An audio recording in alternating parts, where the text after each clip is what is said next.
नमस्कार। आप देख रहे हैं न्यू दर्शन समाचार। बाल मुकुंद तिवारी के साथ पोल खोल कार्यक्रम में आप सभी मित्रों का हार्दिक स्वागत है। आज चर्चा पर चर्चा होनी है यूपी बोर्ड की फीस। विद्यालयों में परीक्षार्थियों के द्वारा, छात्रों के द्वारा, अभिभावकों के द्वारा जमा नहीं की जा रही है, लेकिन यूपी बोर्ड और सरकार के माध्यमिक शिक्षा मंत्री जिद पे अड़े कि नहीं शुल्क होगी माफ़। अब इसमें बहुत ही विषम परिस्थितियां उत्पन्न हो गई हैं। गांव, गरीब, किसान, मजदूर, दलित, शोषित, पिछड़े, आर्थिक रूप से कमज़ोर, दिव्यांगजन, महिलाएं, बहुत परीक्षार्थी जो खासकर यूपी बोर्ड में 55 लाख के इर्द गिर्द होते थे, वो इस बार संख्या बहुत घट जाएगी। गरीबों की गरीबी माध्यमिक शिक्षा मंत्री को आती नहीं नज़र, और वो इन चीज़ों पे उनका ध्यान है किधर, ध्यान देते नहीं। और गरीब फीस विद्यालयों में जमा करते नहीं। सारे विद्यालयों के प्रिंसिपल व उनके क्लास टीचर हताश व निराश। अब आगे इसके होंगे भयावह परिणाम। तमाम परीक्षार्थी, छात्र परीक्षा छोड़ने के लिए हैं तैयार। अब इन सब परिस्थितियों को ध्यान दृष्टिगत रखते हुए सरकार कोई इस पे नहीं कर रही विचार।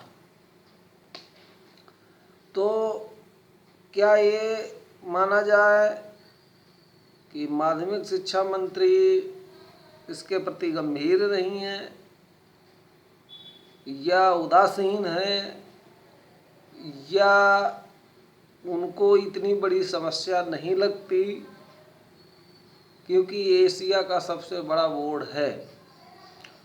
दूसरी तरफ मित्रों, इस वीडियो के माध्यम से हम एक और जानकारी आप सब लोगों को देना चाहते हैं कि उत्तर प्रदेश राज्य के 3 बोर्ड हैं। एक जिसका नाम है माध्यमिक शिक्षा परिषद प्रयागराज, दूसरा है उत्तर प्रदेश माध्यमिक संस्कृत शिक्षा परिषद शामीना रोड निकट ट्रामा सेंटर मेडिकल कॉलेज के सामने।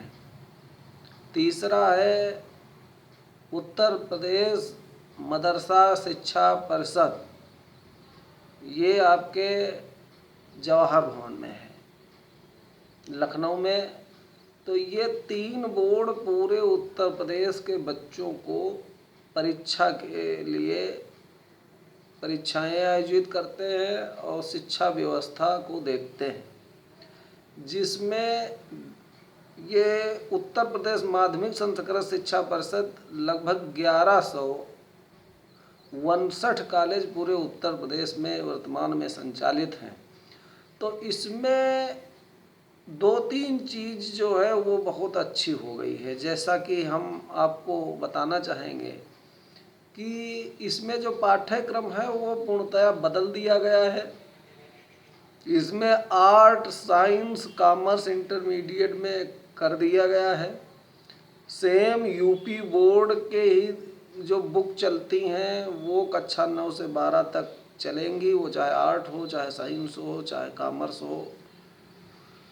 जिस तरीके से सतत मूल्यांकन में हाई स्कूल में 30 मार्क्स देने का उनका विधान है, वैसे संस्कृत शिक्षा परिषद का है। अगले तरफ जो कक्षा 6 से 8 तक शिक्षा व्यवस्था है, उसमें परिषदीय पुस्तकों के चलाने के लिए आदेश हुआ है। 2003 से और 2020 तक ऑनलाइन परीक्षा परिणाम है। इन सब चीज़ों को देखने के बाद ये लगता है कि संस्कृत शिक्षा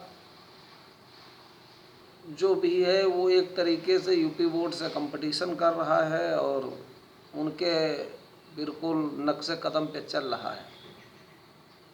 अगला नेक्स्ट पॉइंट ये है कि सरकार के द्वारा विद्यालय खोलने के लिए, जैसे कि ये हर कोई विद्यालय वाला चाहता है कि विद्यालय जल्दी से जल्दी खुलें, लेकिन चूंकि उसमें ये चीज़ कही गई थी कि मध्य सितंबर माह से और अक्टूबर के माह में देश में चरणबद्ध तरीके से विद्यालय खोले जा सकते हैं।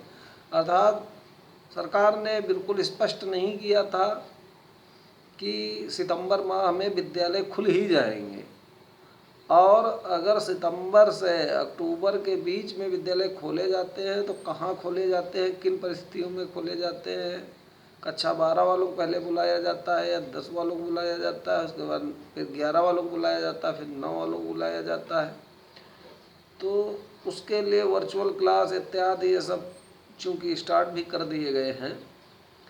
तो ऐसी स्थितियों में अब सरकार शुल्क नहीं माफ़ कर रही यूपी बोर्ड की, और मदरसा का शुल्क तो अभी खैर जमा ही नहीं हो रहा है, जो मदरसा शिक्षा पद्धति है अपने यहाँ। तो ऐसी तमाम स्थितियां हैं जो बहुत ही नाजुक मोड़ पे हैं, और सरकार को इन पे ध्यान केंद्रित करना चाहिए। सरकार को अविलंब जजमेंट लेना चाहिए, लेकिन चूँकि जजमेंट लेने में असफल रही है, और इससे इसके बहुत ही दुखदायी परिणाम होंगे, ऐसा मेरा मानना है। इसी के साथ जय शिक्षक समाज, जय भारत।